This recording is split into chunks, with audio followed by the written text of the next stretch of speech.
Picture this. You're slumped in a hard plastic chair at gate B47, your phone dying, your coffee cold, staring at the departure board as your flight delay ticks from 2 hours to 3 to 4. Around you, passengers are scattered like refugees. Some are arguing with the gate agent, others are frantically rebooking on their phones. A baby is crying somewhere behind you, and honestly, you feel like joining in. Then, the announcement comes. Your flight is canceled. The collective groan ripples through the gate like a wave. You shuffle to the customer service desk, join a line that snakes around the terminal, and 45 minutes later, a tired agent hands you a meal voucher worth $12 and a rebooking on a flight that leaves tomorrow afternoon. You take it. What choice do you have? You find an overpriced airport hotel, eat a sad sandwich, and chalk it up to the chaos of modern air travel. These things happen, right? Airlines can't control the weather, mechanical issues, crew problems. You're frustrated, but you accept it. Here's the thing, though. What if I told you that gate agent knew something she didn't share with you? What if I told you that buried in European law is a regulation that could have put $600 cash in your pocket? Not a voucher, not airline miles, not a coupon for your next flight. Actual money deposited directly into your bank account. And what if I told you that airlines are actively counting on you never finding out? This is the story of EU 261, the European regulation that has forced airlines to pay out billions in compensation, the law that applies to Americans far more often than they realize, and the exact steps you need to take to claim what you're owed. Because right now, there are millions of dollars sitting unclaimed, belonging to travelers who simply didn't know to ask. Let's start with what EU 261 actually is, because most Americans have never heard of it. Back in 2004, the European Union passed Regulation 261, a passenger rights law designed to protect travelers from the chaos of flight disruptions. The law is simple in principle. If your flight is significantly delayed, canceled, or you're denied boarding due to overbooking, the airline owes you compensation. Not an apology, not a voucher. Cash. The amounts are fixed based on flight distance. For flights under 1,500 kilometers, you're entitled to 250 euros. For flights between 1,500 and 3,500 kilometers, it jumps to 400 euros. And for flights over 3,500 kilometers, we're talking 600 euros. At current exchange rates, that's roughly $270, $430, or $650 for a single flight disruption. Now here's where it gets interesting for Americans. Most people assume this is a European law for European travelers. Wrong. EU 261 applies based on where your flight departs and which airline operates it. If your flight leaves from any airport in the European Union, you're covered regardless of your nationality and regardless of which airline you're flying. American, Delta, United, it doesn't matter. If the plane takes off from Paris or Frankfurt or Rome, EU 261 applies. But wait, there's more. If your flight is arriving in the EU and you're flying on an EU-based carrier, you're also covered.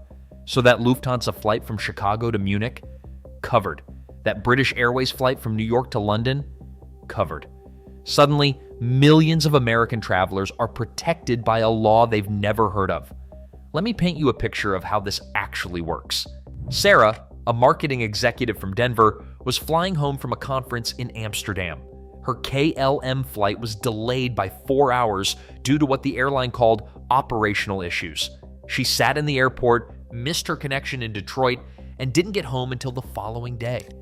The airline gave her a hotel voucher and a half-hearted apology.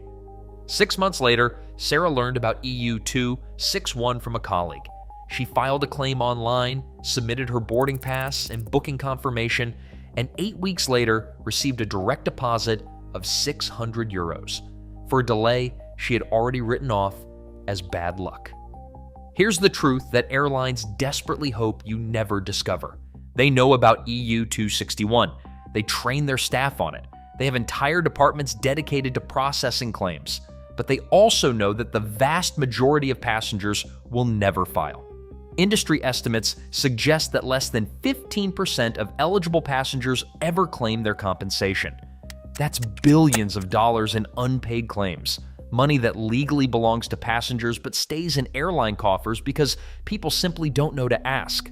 And airlines work hard to keep it that way. When your flight is disrupted, gate agents are trained to offer vouchers, miles, meal credits, anything except cash compensation. They'll apologize profusely, they'll rebook you efficiently, but they won't mention that you might be entitled to hundreds of dollars. It's not that they're lying, they're just not volunteering information that costs their employer money. So let's talk about when exactly you're covered, because this is where most people get confused and where airlines exploit that confusion. For delays, you're entitled to compensation if your flight arrives at your final destination more than 3 hours late. Notice I said arrives, not departs. If your flight leaves 4 hours late but makes up time in the air and lands only 2 hours behind schedule, you don't qualify. The clock that matters is when those plane doors open at your destination. For cancellations, you're entitled to compensation if the airline cancels your flight and either fails to notify you at least 14 days before departure or fails to offer you an acceptable alternative routing. If they cancel your flight 3 weeks out and rebook you on a similar itinerary, no compensation. If they cancel the night before and stick you on a flight that arrives 5 hours later than planned, you're owed money.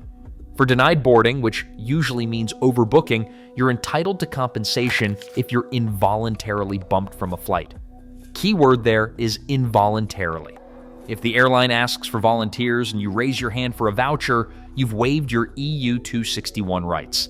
But if they bump you against your will, they owe you cash on top of rebooking you. Now here's where airlines fight back, and you need to understand this to protect yourself. EU 261 includes an exception for what the law calls extraordinary circumstances. If the disruption was caused by something outside the airline's control, they don't have to pay.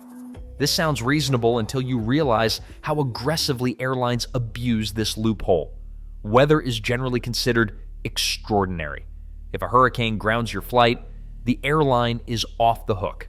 Air traffic control strikes, security threats, political instability, these typically qualify too. But here's what doesn't qualify, even though airlines will try to claim it does. Mechanical issues are not extraordinary circumstances. The European Court of Justice has ruled repeatedly that technical problems are part of normal airline operations. If a plane breaks down, that's the airline's responsibility, and they owe you compensation. Crew shortages are not extraordinary circumstances. If the airline didn't schedule enough pilots or flight attendants, that's a management failure, not an act of God. Operational issues, a vague term airlines love to use, almost never qualify as extraordinary. And most importantly, the burden of proof is on the airline. They have to demonstrate that the disruption was genuinely beyond their control, not just claim it was. I've seen airlines tell passengers that a 4-hour delay was due to weather when the actual cause was a mechanical problem discovered during pre-flight checks. I've seen them blame air traffic control when the real issue was a crew member calling in sick. They're betting that you won't push back, that you'll accept their explanation and walk away. Don't walk away. So how do you actually claim what you're owed? The process is more straightforward than airlines want you to believe. First, document everything. The moment you experience a disruption, start collecting evidence. Take screenshots of the departure board showing the delay. Save every email and text message from the airline. Keep your boarding pass, your booking confirmation, your receipts. If the gate agent tells you the reason for the delay, write it down word for word. This documentation becomes crucial if the airline disputes your claim. Second, request written confirmation of the delay or cancellation and its cause. You have the right to ask the airline for this, and you should do it at the airport while the disruption is happening. Gate agents can provide a written statement, and this document can be gold when you file your claim. If they refuse, note the time, the agent's name if visible, and the reason given verbally. Third, file your claim directly with the airline. Every major airline has an EU 261 claim form on their website, though they don't make it easy to find. You will typically need your flight details, booking reference, passport information, and a description of what happened. Submit the claim and save the confirmation number. Fourth, be prepared to wait and to push back. Airlines are notorious for slow-walking EU 261 claims. They'll send automated responses, request additional documentation, claim extraordinary circumstances, anything to delay payment. Don't give up. Respond to every request promptly, reiterate your legal rights, and escalate if necessary. If the airline denies your claim or simply ignores it, you have options. In many EU countries, there are national enforcement bodies that handle passenger complaints. You can also use alternative dispute resolution services, or as a last resort, take the airline to small claims court. The filing fees are minimal, and airlines often settle rather than send a lawyer to argue over a few $100s. There's another option that's worth mentioning. Third-party claim services like AirHelp, Claim Compass, and Flightright will handle the entire process for you. They file the claim, deal with the airline's pushback, and pursue legal action if necessary. The catch is they take a cut, usually 25 to 35% of your compensation. For some people, that's worth it for the convenience. For others, it makes more sense to file directly and keep the full amount. Here's something most people don't realize. You can file EU 261 claims retroactively. In most EU countries, you have up to 3 years to submit a claim. That means if you had a qualifying delay or cancellation anytime in the past 3 years, you might still be owed money. Think back. That nightmare trip to Barcelona in 2022, that canceled connection through Frankfurt last summer, that endless delay at Heathrow. Any of those could be worth hundreds of dollars. Let me give you the real numbers to understand what's at stake. In 2023 alone, European airlines paid out over 1.2 billion euros in EU 261 compensation. But industry analysts estimate that another 3 billion euros went unclaimed. 3 billion. That's money that belonged to passengers who either didn't know about the law or didn't think it was worth the hassle to file. American travelers are particularly likely to miss out because EU 261 isn't part of our legal landscape. We're used to the American system, where airlines can delay you for hours with minimal consequences, where compensation is discretionary, where the best you can hope for is a voucher and an apology. We've been trained to accept disruption as inevitable and unpaid. But when you're flying to or from Europe, you're playing by different rules. Rules that actually favor the passenger. Rules that put real money on the table. Airlines know this. They've lobbied against EU 261 for years, calling it burdensome and unfair. They've tried to narrow the definition of qualifying delays, expand the extraordinary circumstances exception, reduce the compensation amounts. So far, the European Union has held firm, but airlines haven't stopped fighting, which tells you everything you need to know about how much this law costs them. What I want you to do. First, think about your upcoming travel. If you're flying to or from Europe, know your rights before you go. Save this information somewhere accessible. If disruption happens, you'll be ready. Second, think about your past travel. Pull up your email, search for flight confirmations from the past 3 years, and look for any European connections. If you experienced a significant delay or cancellation, you might be sitting on unclaimed money right now. Third, spread the word. The only reason airlines get away with not paying is because passengers don't know to ask. Every person who learns about EU 261 is another claim filed, another check written, another small victory for travelers over an industry that has gotten away with too much for too long. The system is designed to make you feel powerless. Delays happen, flights cancel, and you're supposed to just accept it. But EU 261 exists precisely because lawmakers recognized that passengers deserve better. The money is there. The law is clear. The only question is whether you're going to claim what's yours. Those $12 meal vouchers, that's what airlines offer when they think you don't know any better, but you do now. And that changes everything.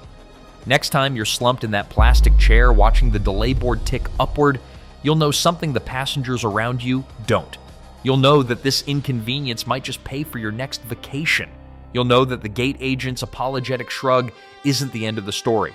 You'll know that somewhere in European law, there's a regulation with your name on it, and you'll know exactly how to collect.